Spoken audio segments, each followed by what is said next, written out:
क्या हुआ जब नासा का एक वैज्ञानिक केदारनाथ धाम पर गया और उसने जो देखा उसे देखकर वह नास्तिक से आस्तिक में परिवर्तित हो गया और भगवान भोलेनाथ का भक्त बन गया।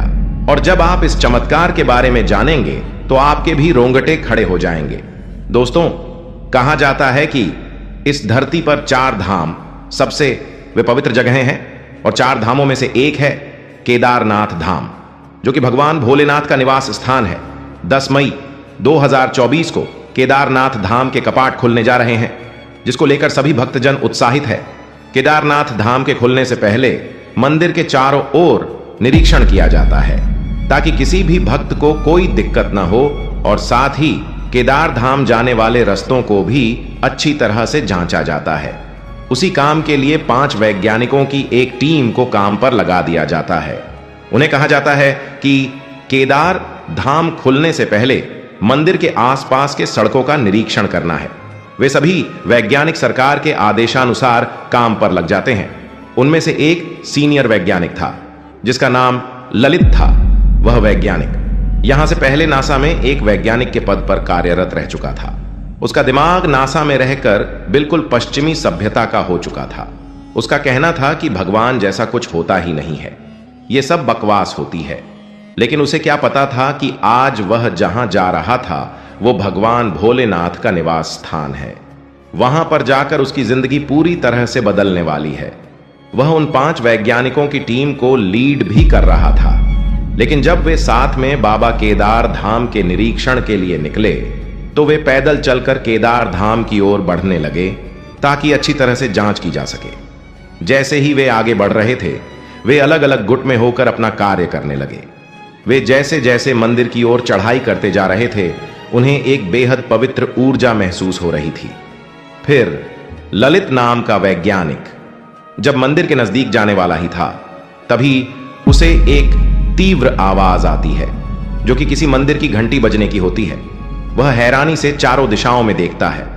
वह पता है कि उसके आसपास कोई नहीं है। वह बिल्कुल था। उसके साथ वाले वैज्ञानिक दूसरी ओर निरीक्षण कर रहे होंगे। तभी वह पाता है कि मंदिर के तो कपाट बंद है, लेकिन घंटी बजने की आवाज कहां से आई?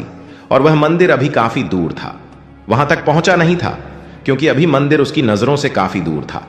उसने सोचा कि हवा तेज है, इसीलिए मंदिर से घंटी की आवाज आ गई होगी और शायद पुजारियों ने ही मंदिर की जांच के लिए कपाट खोल दिए होंगे। लेकिन ऐसा नहीं हुआ था दोस्तों। दरअसल वह जब मंदिर के निकट गया तो मंदिर से कोई आवाज नहीं आ रही थी, लेकिन उसने पाया कि मंदिर के पीछे की ओर से घंटियां अभी भी बज रही थीं। वह दौड़कर मंदिर के पीछे गया तो उसने पाया कि वहां तो बर्फ की ओट में एक गुफा बनी हुई है। ललित पहली बार केदारनाथ गया था तो उसने सोचा कि मंदिर के पीछे भी कोई गुफा होगी। वह धीरे धीरे करके गुफा के अंदर जा रहा था। वे गुफा के काफी अंदर गया तो उसने पाया कि भगवान भोलेनाथ जी का एक बड़ा सा शिवलिंग वहां पर स्थापित था, जिसके पास से घंटियों की आवाज आ रही थी। वह आसपास देखने लगा। तभी वहां एक साधु आया और बोला, अरे तुम वही वैज्ञानिक हो ना जो कि भगवानों में आस्था नहीं रखते हो? ये सुनकर वैज्ञानिक के पसीने छूट गए। वह हैरानी से साधु की तरफ देखता ही जा रहा था। साधु ने कहा कि तुम बड़े भाग्यशाली हो जिसे इस गुफा में स्थित शिवलिंग के दर्शन हुए हैं। साधु उस वैज्ञानिक को मंदिर का इतिहास बताते हुए बोले कि ये वही मंदिर है जिसकी स्थापना पांडवों ने महादेव को प्रसन्न करने के लिए की थी, और जब भोलेनाथ ने यहां पर अपने कदम रखे थे तभी से ये केदार धाम अलौकिक है। यह बोलकर साधु वहां से चल दिया। ललित नाम का वैज्ञानिक भी अचंभित होकर वहां से भागकर बाहर गया और अपने साथियों को ढूंढने लगा। जब बाकी के वैज्ञानिक उसे मिले तो उसने सारी बातें उन्हें बताई। उसके बाद एक वैज्ञानिक बोला, अरे सर, आप किस गुफा की बात कर रहे हैं? केदारनाथ के पीछे तो कोई गुफा ही नहीं। ललित को यकीन नहीं हुआ।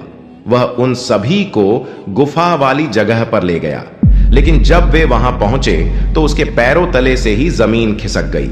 उसने देखा कि जहां पर कुछ देर पहले एक विशालकाय गुफा थी और जिसके अंदर से घंटियों की आवाजें आ रही थीं, वह गुफा अचानक से गायब कैसे हो गई?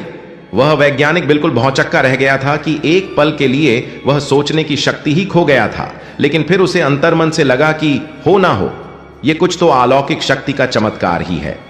फिर वह बाबा केदारनाथ धाम के सामने जाकर भोलेनाथ को नमस्कार करता है और कहता है कि हे त्रिलोकी, मुझे माफ करना, मैं आपकी महिमा को समझ नहीं पाया, किंतु मैं अब समझ चुका हूं कि यह आपका ही चमत्कार है और आपके शिवलिंग रूपी दर्शन करके मैं धन्य हो गया।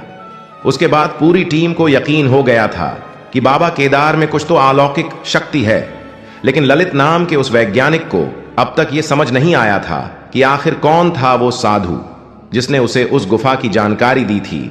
वह उन साधु महाराज को भी भोलेनाथ का ही कोई रूप समझ रहा था और उस घटना के बाद वह वैज्ञानिक भगवान शिव का भक्त बन गया। साथ ही वह मानने लगा कि अगर यह मानकर चले कि जिसने ये दुनिया बनाई है वह प्रलौकिक है, जिसका किसी को नहीं पता, वही भगवान है। और वो कहते हैं कि बदलता तो हर जीव है और जो न बदले वही तो शिव है। तो दोस्तों, इस वीडियो को एक लाइक करके कमेंट बॉक्स में सच्चे दिल से हर हर महादेव जरूर लिखे। साथ ही चैनल को सब्सक्राइब करके बेल आइकन को भी दबा ले ताकि अगली वीडियो जल्द आप तक पहुंच सके। तब तक के लिए हर हर महादेव।